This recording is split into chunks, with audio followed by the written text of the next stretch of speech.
Buck Daly. This is my 1954 Chevy Belair.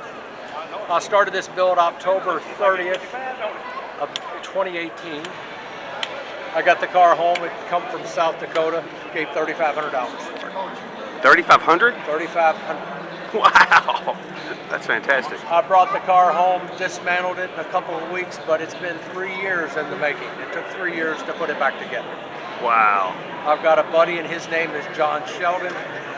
John and I worked on this car every day from about 8 a.m. to 4:30 p.m. That is a labor of love. It is.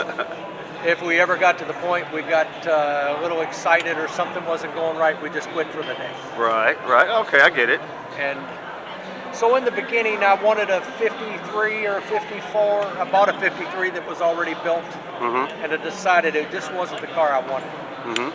So a couple weeks later, I get on eBay and I find one in South Dakota. Went to South Dakota and I picked it up, and that's where the love began. Right. So it's got a brand new Scott's Hot Rods and Customs chassis that I bought at the 2018 Street Rod Nationals.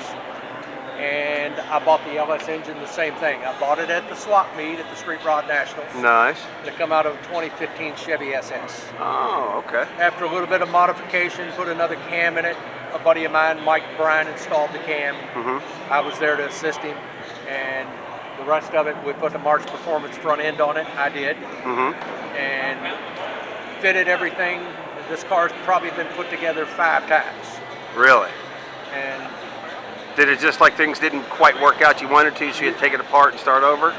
Okay. I found that if you don't try and dry fit things, once they're fitted, they're painted. Once you've got them painted and they don't fit, you're kind of back to square one. You got to strip things down again, and you got to start painting again. That's a lesson learned right there.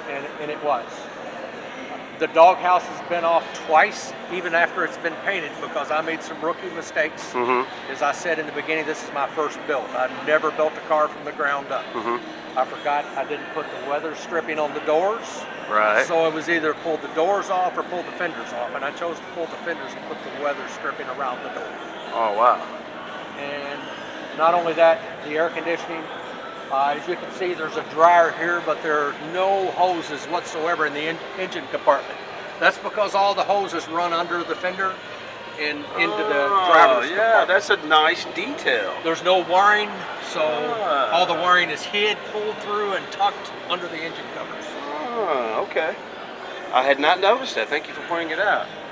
Yeah, the level of detail is amazing. I don't know how you can. I don't know how you have the patience. In my past life, I was a Marine Corps drill instructor, so it's attention to detail. Thank you for your service. And so, as you can see, if you look under the hood, there's 40 hours work in this piece of sheet metal in this hood right here.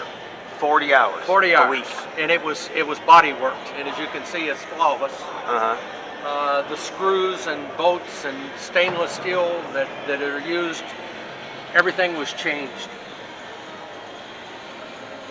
Yeah, every nut and bolt, I guess, had to be taken out and cleaned. And the firewall, it's a different firewall, so the firewall was cut out. There's very little. That was all TIG'd in. So there's no glass, no Bondo in this position. It's nothing but steel. Nice. Is the windshield insured? The windshield, the car, no, it has not. It's all stock. Excellent. Okay, there's been other changes in the car. The headlights are different. It's got 55 Chevrolet eyebrows. Oh, okay. 55 Chevrolet eyebrows. Okay. And as you're going back, there's an LS3 engine. It's got 475 horse. Okay. Okay, it's an automatic 7-speed with overdrive. It's got gear ratio of 73. And it's got coilovers. So it's adjustable. The body height can be adjusted, but they got to be done by hand. Right. Okay. And this, if you move on into the interior, the leather was done by Steve McCullough. May I? Yes, sir. Whenever I decided the car was going to be green, I tried to find a green leather. I was watching the Ken Diggett show, and I found the green leather that he was working a Corvette. And come to find out, he ordered the leather from London. So I called London, this leather shop, and I found the leather. There's 10 cows in this car. There's 10 cows in this car.